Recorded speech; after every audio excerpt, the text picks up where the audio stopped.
President Trump, calls Lukashenko, highly respected, president, but fantastic guy. Fantastic guy, but President Trump is rather, unpredictable, and today he's fantastic guy. Tomorrow he might be Maduro. So, Sviatlana, welcome, and thank you for coming in. Oh, thank you. It's good to see you again. Let me ask you first of all. Your husband was released in June. He was jailed for 5 years, and now you're working together for a free Belarus. Yeah. What does that mean day to day?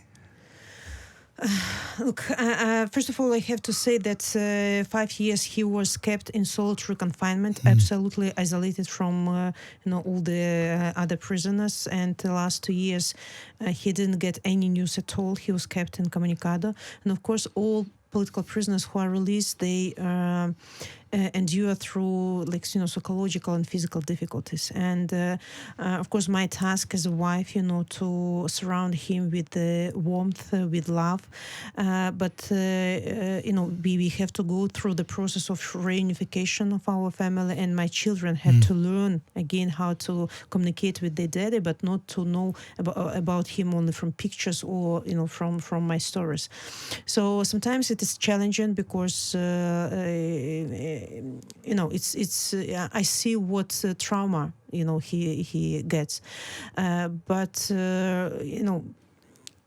my husband, when he was released, he immediately jumped into our fight, into our movement, and he again puts this heavy burden on his shoulders. I understand him. He knows that thousands of prisoners still behind bars, and he wants to rescue all of them, as all of us actually, and we are trying to spend as much time together as possible, though we have to travel a lot, to raise awareness about Belarus. And maybe it's good that our children in such age when they don't need parents a lot, they need more, Yes. computers, video games. But of course, our days are full with the hugs, with the walks, with the watching of movies when we are together. I mean, trying to make up for lost time, and as far as that's possible. And I'm very interested in the work you do together in your now joint campaign. But tell me this first, then: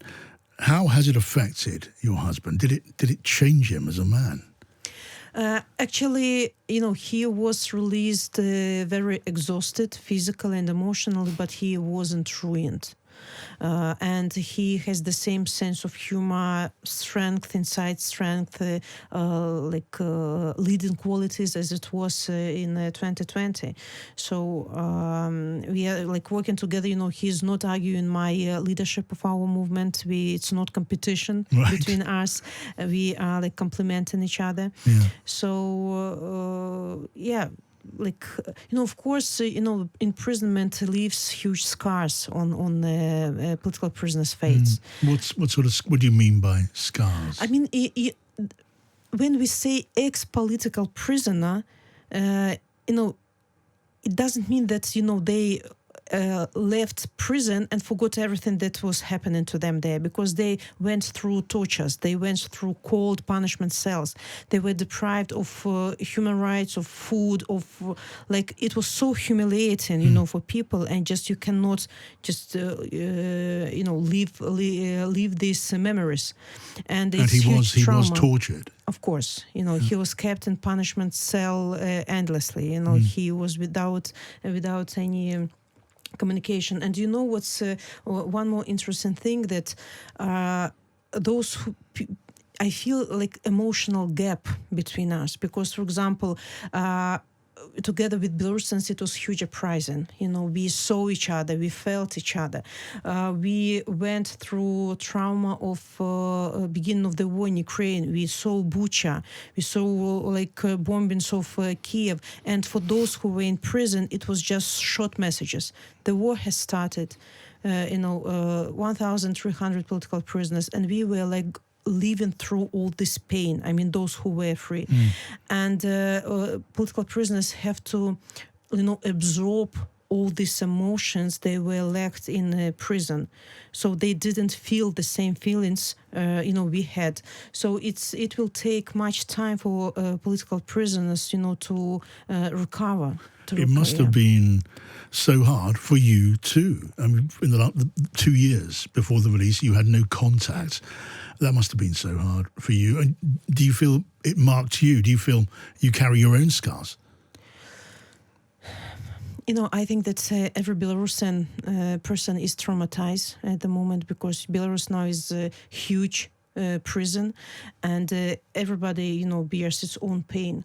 I worked hard all these 5 years. I always had this pain for my husband, for other political prisoners in my heart, but I knew that I have this responsibility. I have to do my job, while explaining to children why they cannot hug their daddy, what's happening to him. But, this responsibility for people gave me strength, to continue the fight. So, of course, the situation in Belarus actually leave scars on everybody's. Yes.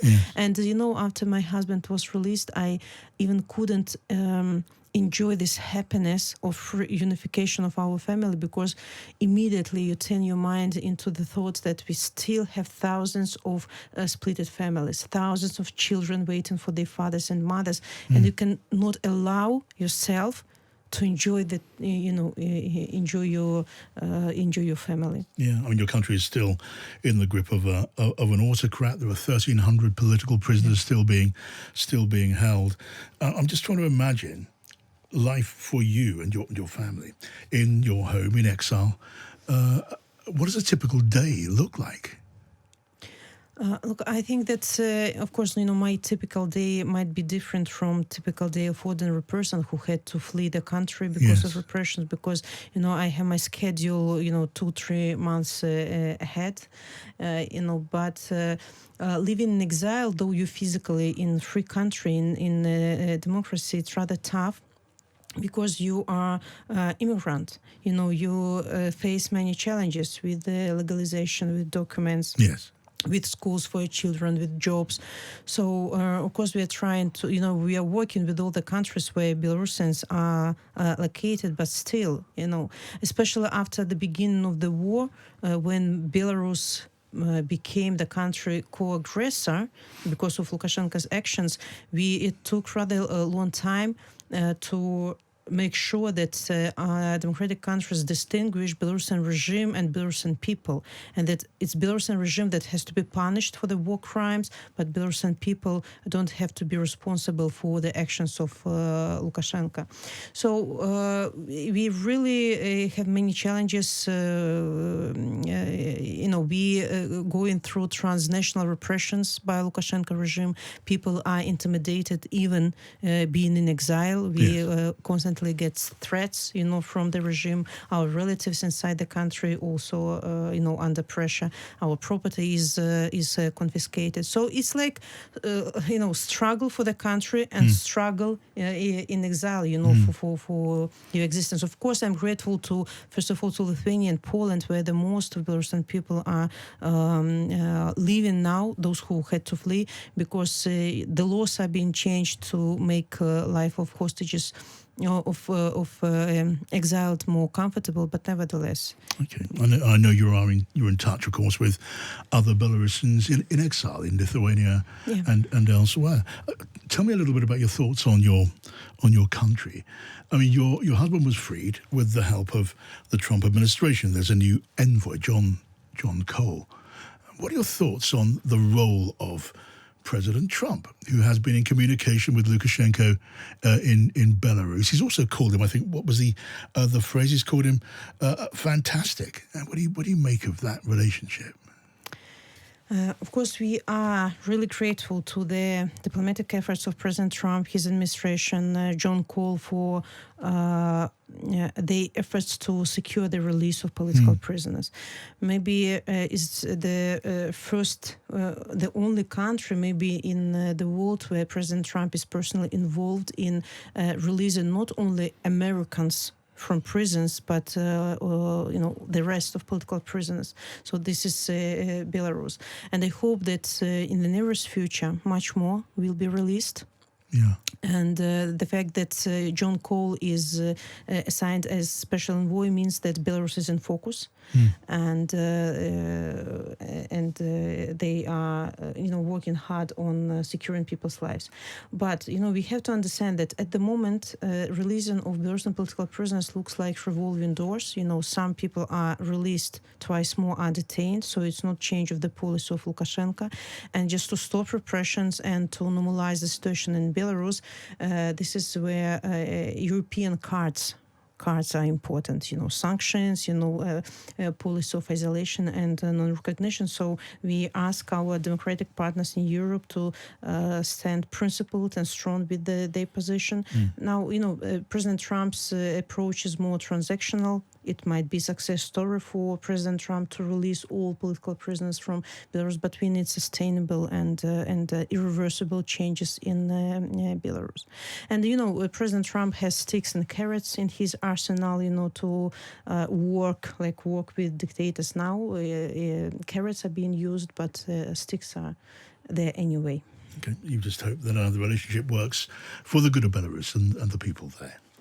Yeah, look, President Trump, calls Lukashenko, highly respected, president, but fantastic guy. Fantastic guy, but President Trump is rather, unpredictable, and today he's fantastic guy. Tomorrow he might be Maduro. All right, Sviatlana, lovely to talk to you. Thank you. Thank you.